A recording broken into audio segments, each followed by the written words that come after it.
So nuclear, we see that these are the professional experiences. Now this is a capture from the notice. We see nuclear, energy engineer, nuclear fuel.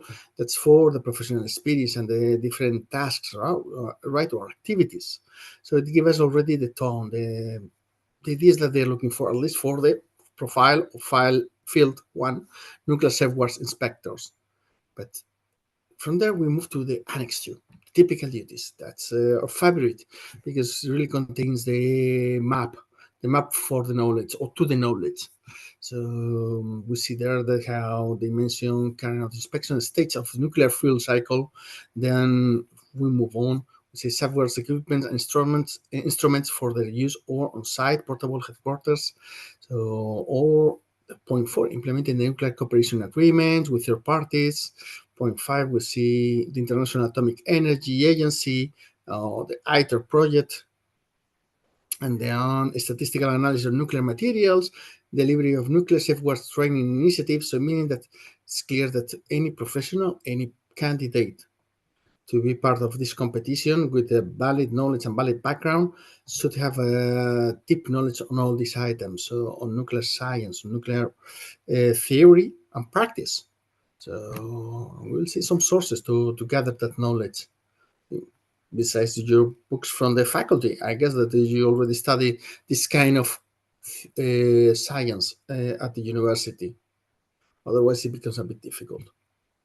So, and for the second field, policy office in the area of nuclear energy, although it's a policy officer still, it's demands to be highly qualified in the area of nuclear energy and nuclear science. Same idea as before regarding the professional experience that give us the tone, give us the aspects that we need to specialize.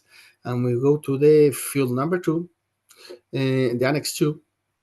We see that safety of nuclear facilities, safe management of spent fuel and radioactive waste, the commissioning of nuclear facilities, Euratom legislation, so, conducting analysis and initiating steering studies related to nuclear energy, nuclear safety, nuclear materials, nuclear fuel cycle, non-proliferation, dimension of nuclear decommissioning and waste management. So knowing about radioactivity, nuclear materials, the nuclear theme is key. All these elements can be clearly deducted from the information that you got available in the notice. Now you understand my obsession with the notice because you really can get a wealth of information from it. So, and that allows us to define the list of topics or the list of materials we suggest for study. So, scientific topics, for instance, Introduction to Nuclear Physics. It's a classic manual on nuclear science, so not big news, and it's quite obvious. But also the International Atomic Energy Agency with technical publications. They have a really big set of public access books. Booklets where you can study and you can read about the the management of nuclear waste, the commission of nuclear facilities, nuclear treaties at international level, plenty of things, so mostly technical. And if we go to the regulation side, because we saw that there's plenty of references to the regulation, but also with a deep technical touch, because if you go deep into the overview of the regulation, and particularly the Treaty on the European Atomic Energy Community, Euratom, you will see that there are clear reference to the science, to the physics of nuclear energy. So the Convention of Nuclear Safety, safety of nuclear installations.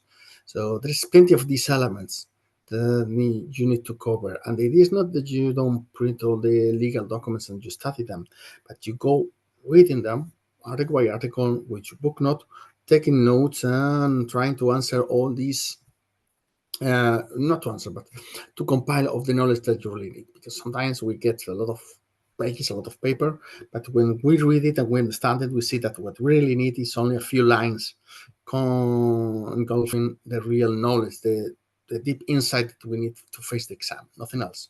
But it's important that you use an interface called your hand, your pen, and your paper, in the sense to put the knowledge that you see on your paper so you can do the schematics, the diagrams, and understand it, because in that way your brain will retain all that information. the other way around, it won't work. You just use the screen to study. So, and entities also important. So the Everytime Supply Agency, the use Fusion for Energy Undertaking, it's important. ITER project is also important.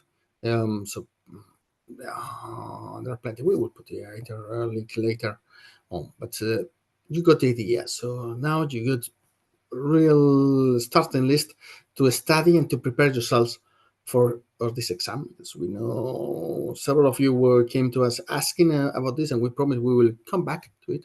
So now you have it.